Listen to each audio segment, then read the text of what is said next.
Olá, boa noite. O seu Câmera Aberta já está no ar. Confira agora os destaques de hoje. Tubarão abre inscrições para a seleção de 43 famílias no programa Casa Catarina. SUS amplia atendimento a pessoas viciadas em apostas online. E ainda, TSE abre e desmonta urna eletrônica ao vivo pela primeira vez para provar a integridade das eleições brasileiras. Essas e outras notícias você confere a partir de agora. O Câmera Aberta já está no ar.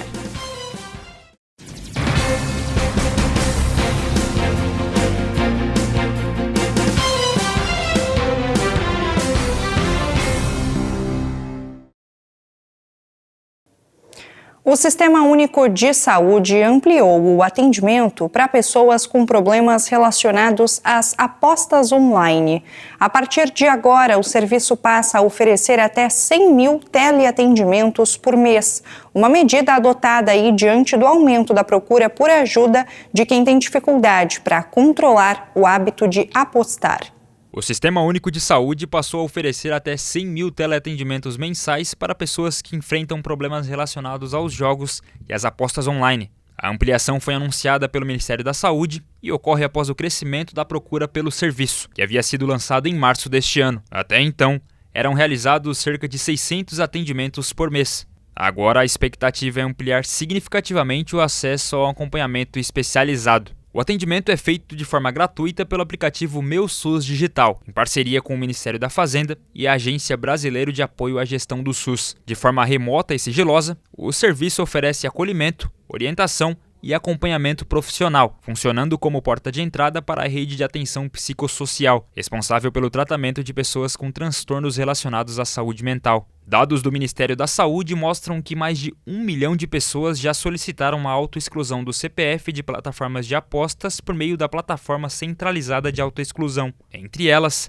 35% informaram que recorreram a recurso porque perderam o controle sobre o hábito de apostar, um dos principais sinais de dependência relacionados aos jogos de azar. Segundo o Ministério, mudanças no sono, na alimentação e no humor, ansiedade quando não é possível jogar, dificuldades para interromper as apostas, além do comprometimento das finanças e das relações familiares, estão entre os principais sinais de alerta para o transtorno. A pasta também destaca que fatores como a facilidade de acesso aos jogos online, problemas emocionais, impulsividade e transtornos como ansiedade e depressão podem aumentar o risco de desenvolver a dependência.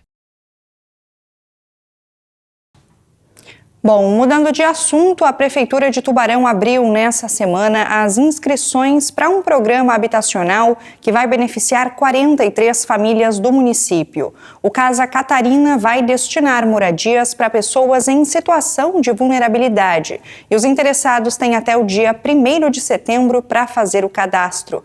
Quem traz os detalhes é a repórter Isabel Silva.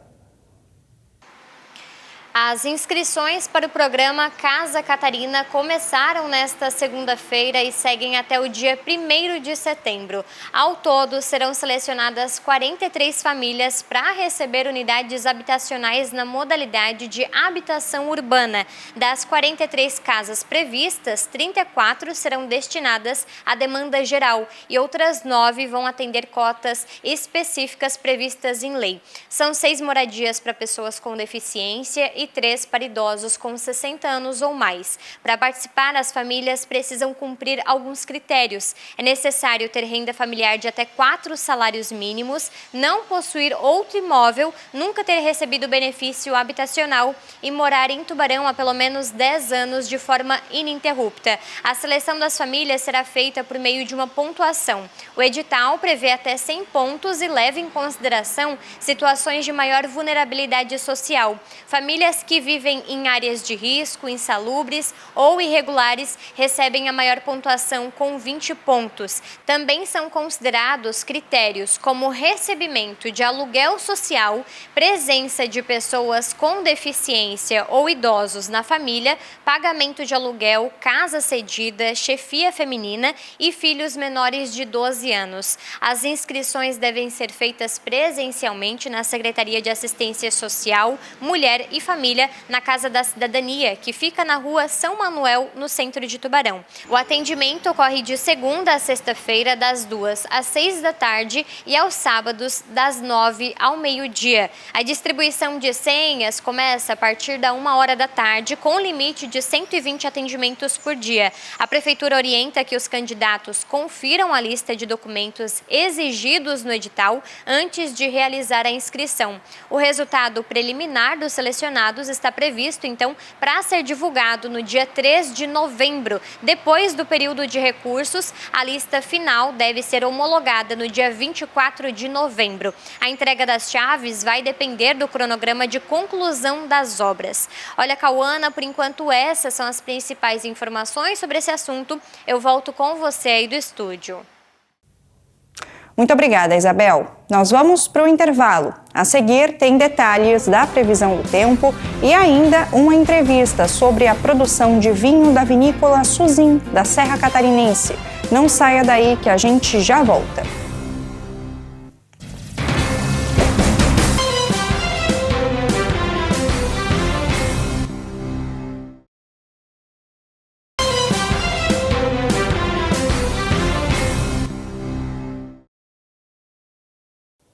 Estamos de volta e agora você confere os detalhes da previsão do tempo.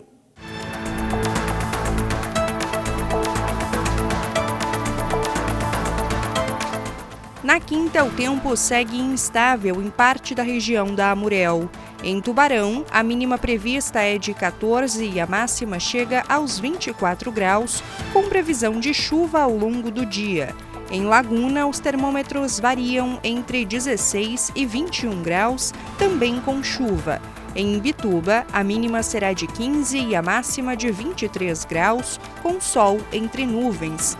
Em Gravatal, as temperaturas oscilam entre 14 e 25 graus, também com períodos de sol entre nuvens. Jaguaruna terá mínima de 17 e máxima de 21 graus, com chuva ao longo do dia.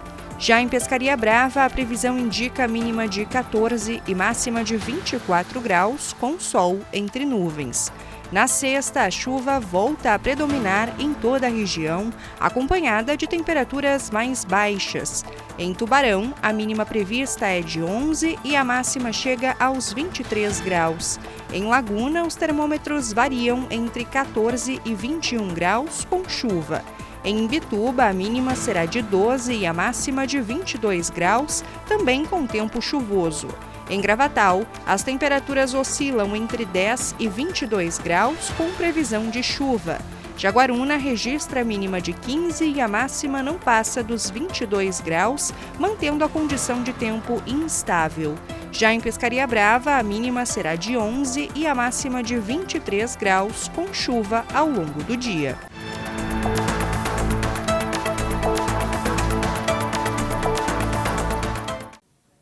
Olha, a vinícola Suzin é uma das que se destaca na produção de vinhos na Serra Catarinense. E agora você conhece um pedacinho dessa história. Olha só.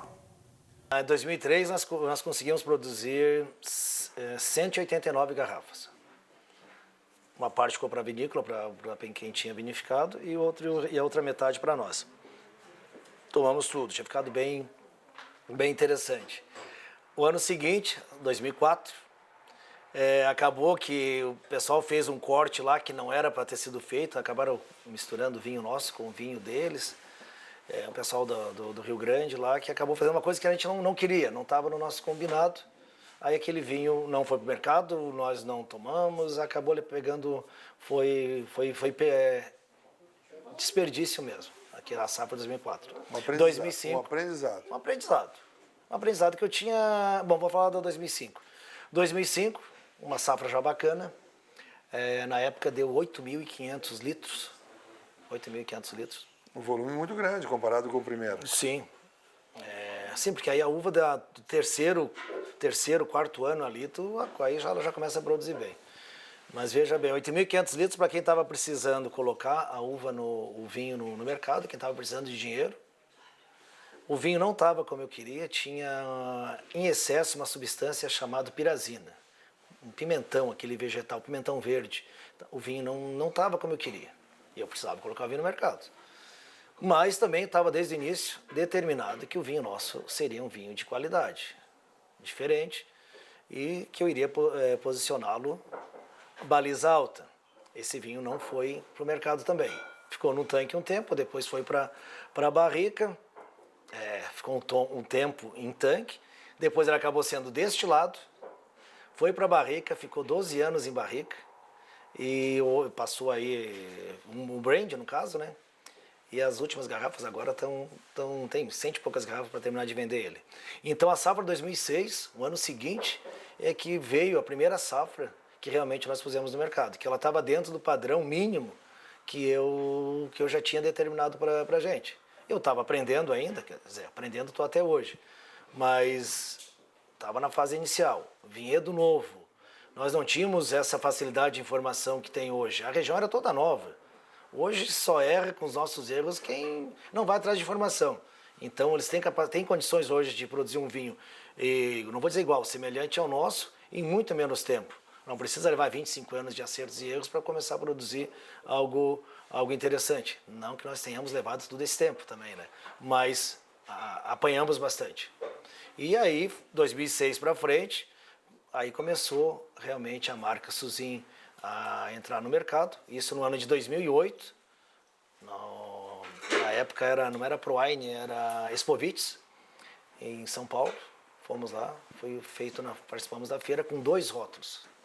Faceiro, em 2008 com a safra 2006, um vinho bem feito, um vinho bacana, já estava dentro do que eu queria.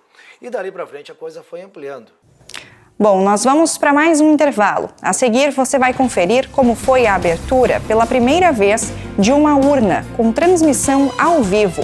Não saia daí que o Câmera Aberta volta já.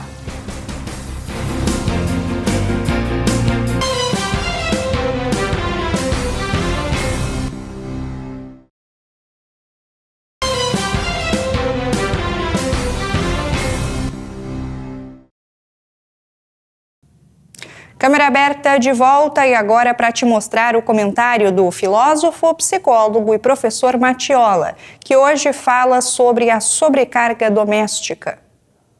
A casa está sempre bagunçada e você sente que faz tudo sozinho enquanto os outros só descansam? A sobrecarga doméstica é um dos maiores venenos para a saúde mental e para o casamento. A psicologia familiar mostra que a colaboração gera senso de pertencimento. Tarefa doméstica não é ajuda, é responsabilidade de quem mora na casa. Reúna a família e divida as obrigações de forma clara, inclusive para as crianças. Quando todos participam, o peso diminui para todos e sobra mais tempo para o que realmente importa, o lazer em conjunto. Uma casa equilibrada começa com uma pia dividida. Obrigada, Mattiola. Olha, e para provar a integridade das urnas, o TSE abriu um equipamento com transmissão ao vivo e mostrou todos os componentes. Olha só. Uma urna eletrônica completamente aberta. Placas, componentes, lacres e toda a estrutura interna do equipamento foram apresentados pela primeira vez na história para todo o país. E se tem os votos sempre aqui. Se a urna quebrar, eu vou tirar essa mídia, colocar em outra urna. A urna de contingência não tem votos aqui, quando ela ligar... A demonstração marcou o início da primeira Semana Nacional do Sistema Eletrônico de Votação. Durante a apresentação, técnicos do Tribunal Superior Eleitoral explicaram como a urna é preparada para as eleições, quais são os dispositivos de segurança utilizados e de que forma o sistema impede alterações indevidas nos votos registrados pelos eleitores. Além de mostrar a parte física do equipamento, a equipe técnica detalhou todo o processo que envolve a segurança do sistema eletrônico de votação. Foram apresentados os mecanismos de criptografia, a assinatura digital dos programas utilizados nas urnas, os procedimentos de fiscalização realizados pelos órgãos e as auditorias que ocorrem antes, durante e depois das eleições. Exatamente. É um equipamento único, ou seja, não são duas partes separáveis, né? Ou seja, o cabo aqui é sempre conectado. Aqui na parte traseira também é possível verificar que o cabo está fixo, né? Aqui, o close. Temos o cabo de energia elétrica, né? Só com, basicamente, o que o mesário tem que fazer, o que tiver preparado, é ligar na tomada e ligar na chave aqui, que a urna vai fazer todo o trabalho. Sem conexão Bluetooth, sem conexão com internet, nada disso. Essa simplicidade. Exatamente. A gente vai abrir a urna eletrônica, essa ausência de conexões Bluetooth, Wi-Fi, qualquer coisa sem fio, impede que qualquer um ataque a urna à distância. Mas ela também tem segurança suficiente para que, mesmo aberta, se alguém tentar atacar, não vai conseguir adulterar nada, nem colocar nem outro sistema, nem alterar votos, nem nada. O tribunal também explicou que diversas instituições podem acompanhar todas as etapas de preparação do sistema, desde o desenvolvimento dos programas até os testes públicos de segurança e a cerimônia de lacração dos sistemas que serão utilizados no pleito. Segundo a Justiça Eleitoral, a combinação desses procedimentos cria diversas camadas de proteção, permitindo que qualquer tentativa de alteração seja identificada. A abertura da urna faz parte de uma estratégia do TSE para aumentar a transparência do processo eleitoral e combater a disseminação de informações falsas sobre o funcionamento do sistema eletrônico de votação. Além da demonstração técnica, a programação da semana inclui palestras, visitas guiadas, exposições e atividades educativas voltadas a estudantes, eleitores e representantes de instituições públicas. O tribunal também vai intensificar a divulgação da série Fato ou Boato, Viralizou, que reúne vídeos e materiais produzidos para esclarecer dúvidas e desmentir informações falsas relacionadas às eleições. Segundo o TSE, a proposta é aproximar a população da tecnologia utilizada nas eleições brasileiras e reforçar a confiança no processo de votação por meio da informação e da transparência.